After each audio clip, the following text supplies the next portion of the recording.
İstanbul gibi iki yakası olan Portekiz'in başkenti Lizbon'dan hepinize merhabalar. Hoş geldin Buket. Biz Lizbon'u gezmeye karar verdik. Lizbon'a geldik. Barcelona videomu izlemediyseniz şuralara bir yerlere link koyacağım. Önce onu izleyin, oradan da buraya geldik. Burası dediğim gibi İstanbul gibi iki yakası var ve çok ilginçtir. İstanbul gibi 7 tepesi var. Burada Fado diye bir sanat var. Onu da konuşacağız ileride. Şimdi biz akşam üstüne doğru uçağımız indi. Hemen Rossio Meydanı'na geldik. Arkamda gördüğünüz heykel böyle bir anıt. 4. Pedro'nun anıtı. Burası Orta Çağ'dan beri Lizbon'un mitinglerinin yapıldığı, toplanıldığı, olaylarının olduğu en önemli meydan. En cafcaflı meydanda diyebiliriz. Biz şimdi yol yorgunluğunu atmak için güzel bir kafe bulalım, oturalım. Zaten daha bol bol Lizbon hakkında konuşacağız. Fado'suydu, Belemiydi, Kulesi'ydi derken daha çok günümüz var. Hadi şimdi bir kahve molası vermeye.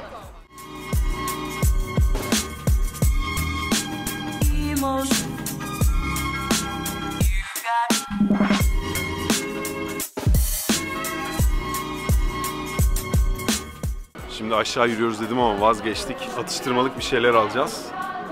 Buket'in bulduğu bir şey böyle. Patates içerisinde bir şeyler var.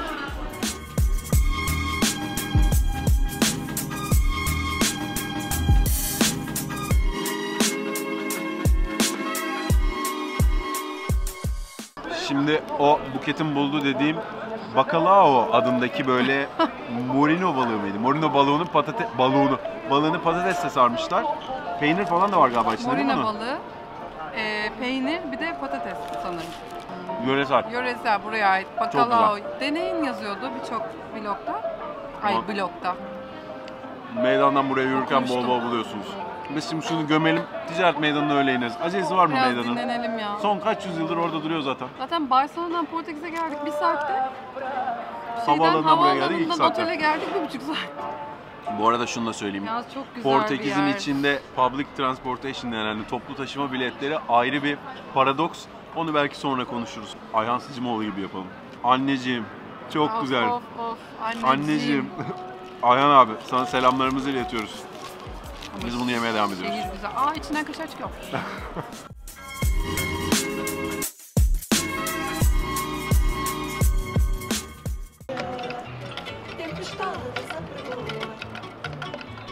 Seu nome próprio Maria, seu apelido Lisboa, seu nome próprio Maria. You got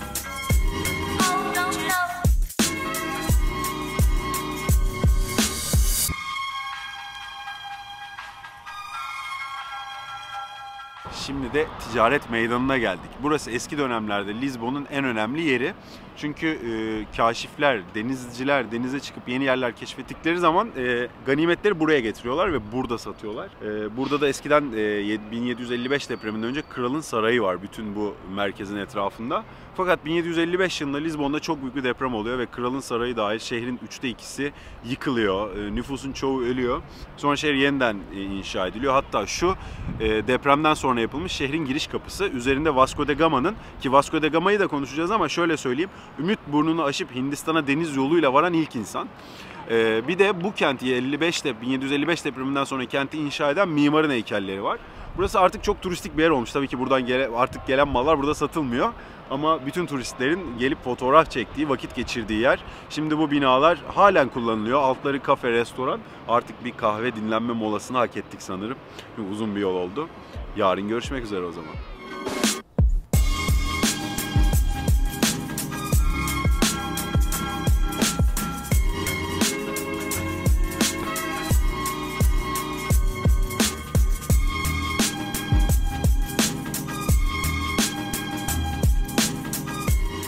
Şimdi ilk geldiğimiz akşamda Lizbon sokaklarında dolaşıyoruz ama muhteşem bir mağaza gördüm. İçeride böyle balıkları çok güzel konserve yapmışlar. Bizdeki hatırlarsanız Gelibolu'daki o tuzlu sardalya balığı gibi ama 17 farklı çeşit balık varmış.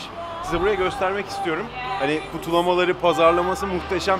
Bizde de Alaaddin marka bir tuzlu balık vardı hatırlarsanız. Ne oldu bilmiyorum ama adamlar çok güzel pazarlıyorlar.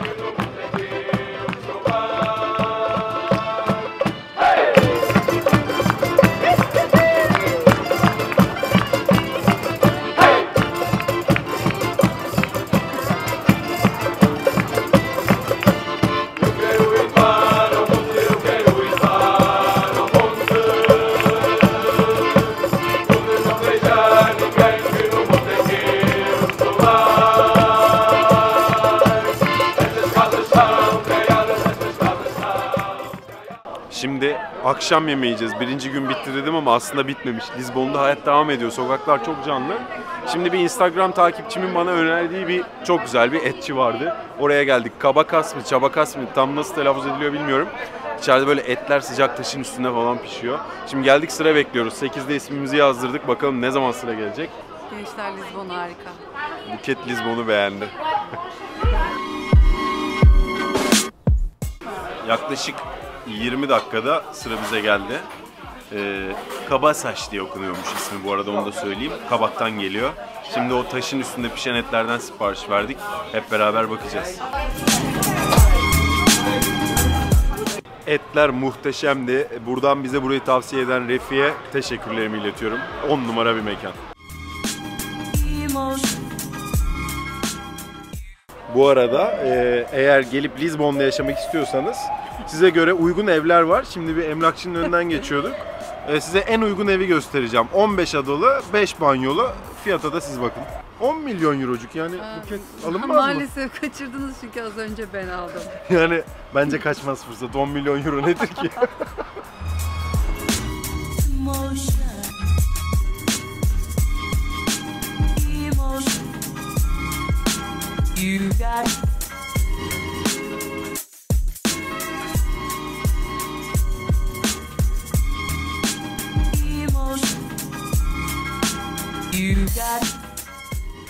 Şimdi de Lizbon'daki Belém Kulesi'ne geldik. Bu arkamda gördüğünüz Belém Kulesi. Burası Vasco da Gama adına yapılıyor.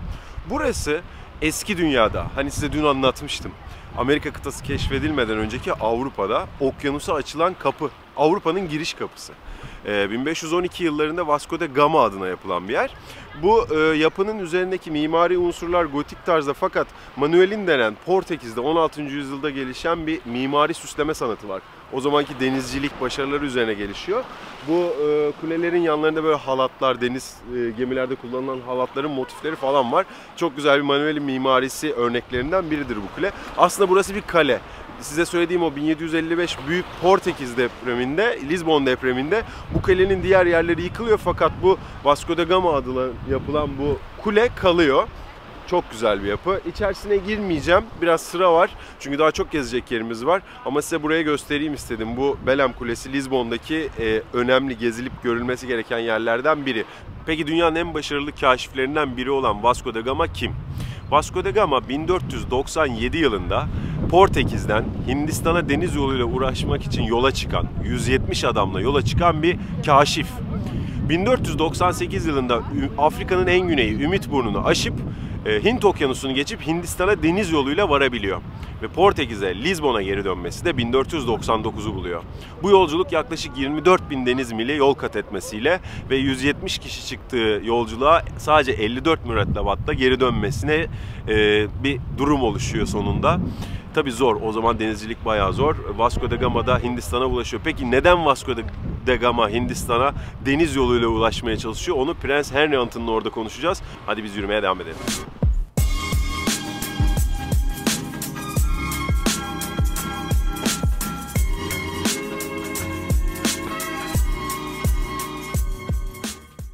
Şimdi de Prens Henry Anıtı'na geldik. Bu arkamda gördüğünüz Lizbon'un sahil tarafında Belém Kulesi'nin az ilerisinde Prens Henry Anıtı. Bakın şu başta gördüğümüz Prens Henry'nin kendisi.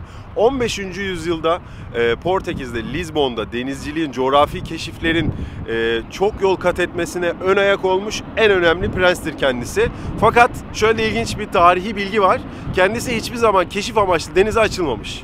Ama denizcilerin, kaşiflerin gitmesi için, teknolojilerini geliştirmesi için elinden geleni yapmış. En büyük hayali Afrika'nın Ümitburnu'nu aşıp Hindistan'a varılması, Hint Okyanusu'na varılması.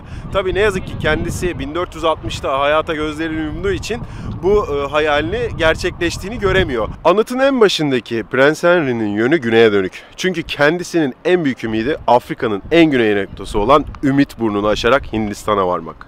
Hemen arkasında kralın kardeşi Alfonso var. Alfonso'nun arkasındaki de Vasco da Gama. Evet, şimdi Prens Henry Anıtı'ndayız. Vasco da Gama'yı konuştuk ama şunu da konuşalım.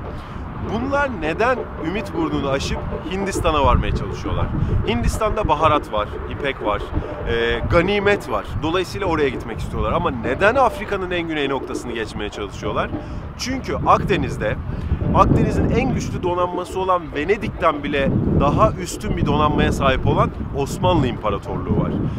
Fatih Sultan Mehmet'in ikinci büyük oğlu, 2. Bayezid Han, o zamanlar Osmanlı padişahı. Bu Akdeniz'deki büyük gücünden dolayı ve karada da Osmanlı gücü olduğundan dolayı bu arkadaşlar Akdeniz'den veya karayoluyla hiçbir şekilde Hindistan'a varamayacaklarını bildikleri için Afrika'nın en güneyini aşmaya çalışıyorlar. Yani Ümitburnu'nu. Bu arada kameramanım Buket, kendisine çok teşekkür ediyorum. Artık ellerim boşta rahat rahat dolaşabiliyorum. Sizlere de böyle de anlatabiliyorum. Hadi Buket, artık bir kahveyi hak ettin. Sana kahve ve mınatı ısmarlayacağım. Siz de bize katılın, beraber gidelim.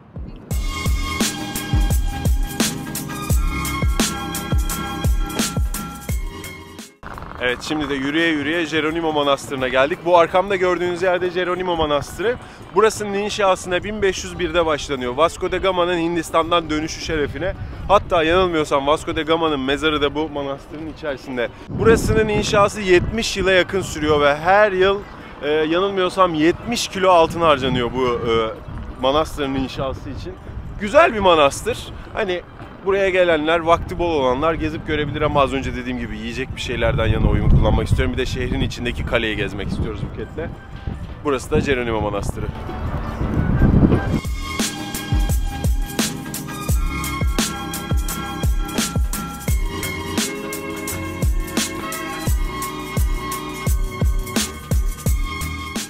Şimdi o nata'yı yemeye, Pasta de Belém diye o ünlü pastaneye geldik. Bayağı kalabalık. İnsanlar take away için sıra bekliyor alıp gidebilmek için. Bayağı eski bir yer. Şimdi burada onların ünlü tatlısını deneyelim, güzel bir kahve molası verelim istiyoruz. Bayağı da kalabalık, oturacak yer bulabilecek miyiz bakalım.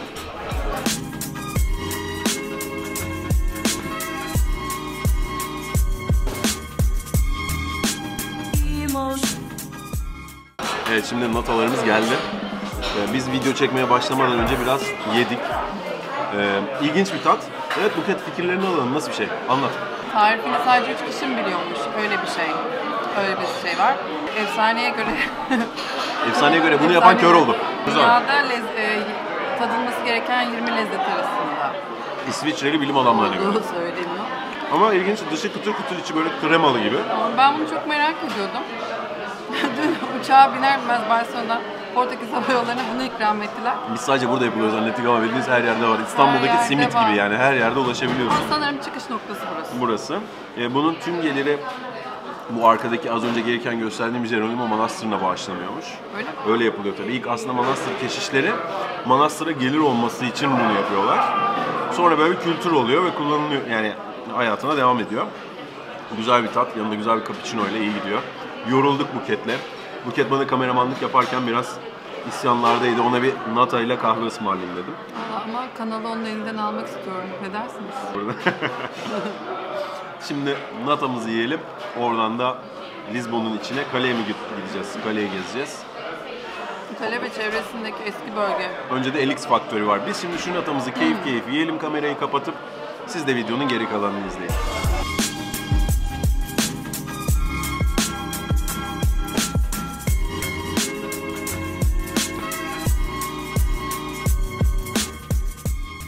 Şimdi LX Factory'ye geldik. Eski bir kumaş fabrikasının yerine kurulmuş böyle 23.000 metrekare gibi büyük bir alan. Burada işte dizayn mağazalar var. İkinci el eşyalar satılıyor. İlginç bir yer olmuş. Burayı da görelim istedik. Buradan da şehrin içine gideceğiz.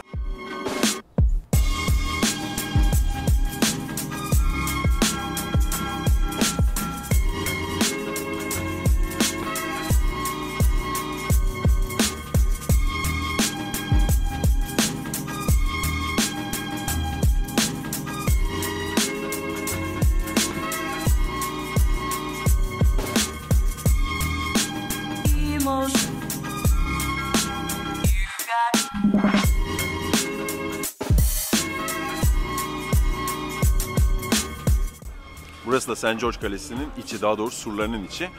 Güneşin konumundan dolayı çok bir video çekemeyeceğim. Güneş tam karşıdan parlıyor. Biz de kale surlarının içinde bu Alfama bölgesinin bir tık üstü oluyor. Surların içini dolaşacağız. Çok güzel mimaride yapılar var. Bu kalenin 11. yüzyıl ortalarından kaldığı biliniyor. Bu arada Lizbon'un tarihi de yapılan kazılarda M.Ö. 1200'lere kadar, Fenikelilere kadar gidiyor. Yani biraz tarihi olan bir şehir. Biz de kendimizi bu surların içindeki evlerin arasına atıp oradan da Lizbon'un merkezine doğru inmeyi planlıyoruz. Şimdi yavaş yavaş buraları dolaşalım bakalım.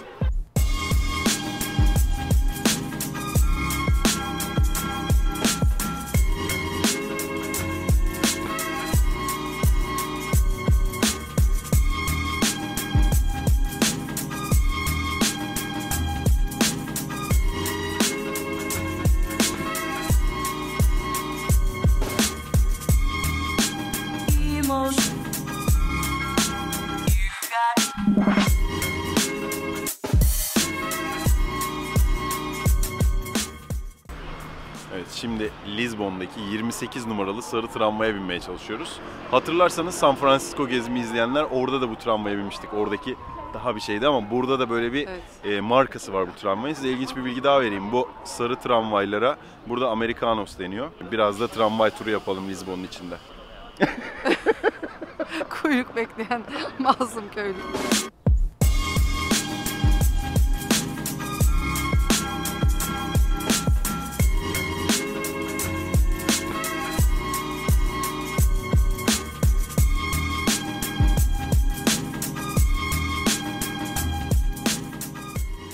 Lizbon'a yolu düşüp abur cubur, hamburgervari, ucuza ne yiyebilirim diyenler için şu kafenin adını not alın.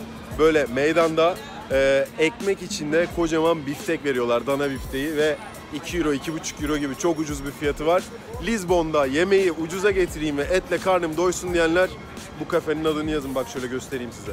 Şimdi Lizbon'da dolaşıyoruz ikinci günün akşamı. Burada 1732'den beri açık olan bir kitapçı var. Bu kitap dükkanını da size göstereyim istiyorum. Çünkü herhalde 1732'den beri ayakta duran başka dünyada bir kitapçı yoktur diye düşünüyorum. Gelin içeri beraber bakalım.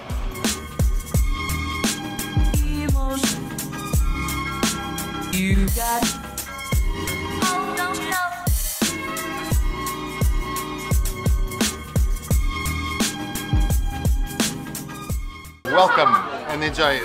Thank you very much. Şimdi Lizbon'daki herhalde en ünlü restorana geldik. Buraya gelen her Türk'ün bildiği, her yabancının da bildiği Ramiro'ya. Deniz ürünleri yiyeceğiz. Genelde kabuklular var burada. Yaklaşık bir 40-45 dakika değil mi? Bir sıra bekledik. Çok kalabalık. Burada yemek yemeyi düşünüyorsanız bir yarım saat, bir saat öncesinden gelin. Hele yazın düşünemiyorum kalabalığı. Zaten dışarıya sarkılmış, resimleri gördüm. Şimdi biz burada biraz deniz canlıları, deniz kabuklularını yiyelim. İkinci günde böyle bitirelim çünkü yarın Avrupa'nın, eski dünyanın en batı ucuna gideceğiz. Şimdi biraz dinlenme vakti. Yarın görüşmek üzere.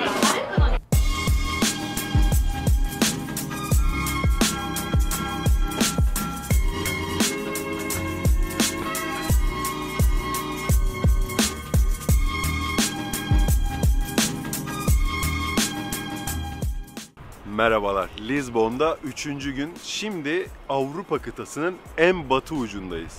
Cova da Roca'ya geldik. Burası eski dünyanın bilinen sınırı. Yani Amerika kıtası keşfedilmeden önce dünyanın ucu olarak bilinen bir yer. Buraya kadar gelmişken de dedik Avrupa'nın en batı ucuna gelelim. Beğendin mi? Beğendim. Beğendim. Çok güzel. Çok güzel bir Manzara yani harika. deniz, dağlar süper bu. Görüntü efsane. Bol bol fotoğraf ve video çekiyoruz. Evet, harika bir yer gerçekten.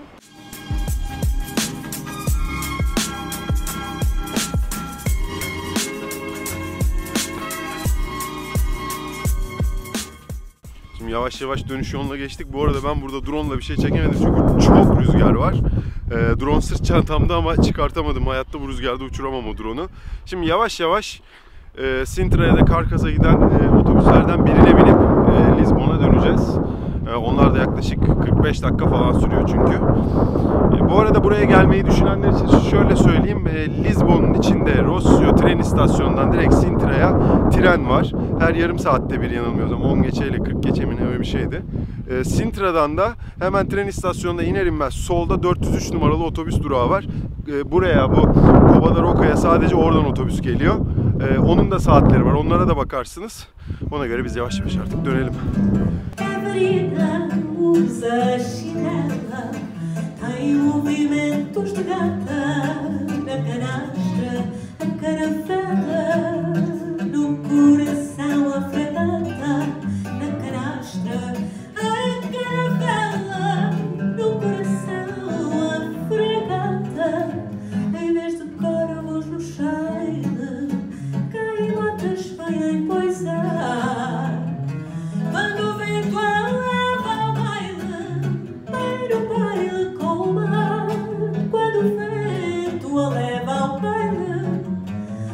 no baile com grande conchas o vestido, tem algas na cabeleira e nas veias o latido do motor de uma traineira e nas veias o latido do motor de uma traineira.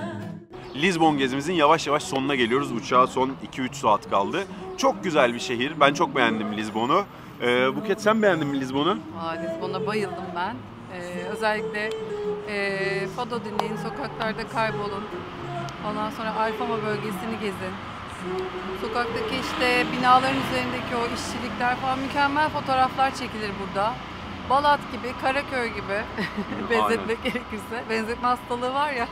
Burası Yeditepe'li olduğu için bir Baxiye bölgesi var. Barrio Alto dedikleri bu gece hayatının böyle daha çok mağazanın olduğu, barların olduğu yerler var. Hatta ilk gece gittiğimiz et yediğimiz yer hatırlarsanız oradaydı.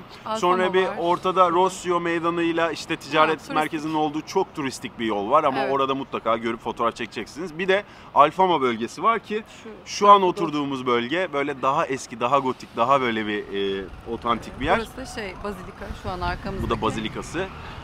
Biz burayı da çok beğendik. Burası sokaklar falan çok güzel. Natay'in burada işte. Bu arada Fado'dan bahsetmedik. Şimdi Lisbon'a geldik, Fado'dan bahsetmedik. Fado'dan da bahsedeyim. Fado aslında bir ağıt.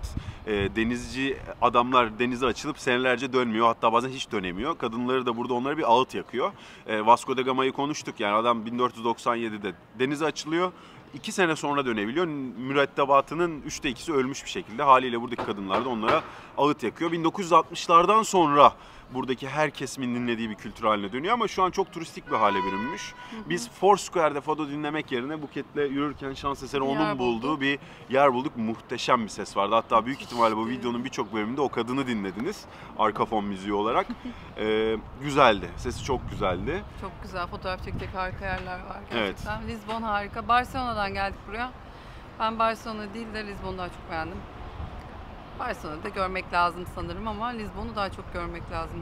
Ben de Lisbon'u çok beğendim. Gerçekten hani Avrupa'da beğendiğim birkaç şehir vardır. Burası onlardan biri yerine girdik. Küçük bir Küba gibi.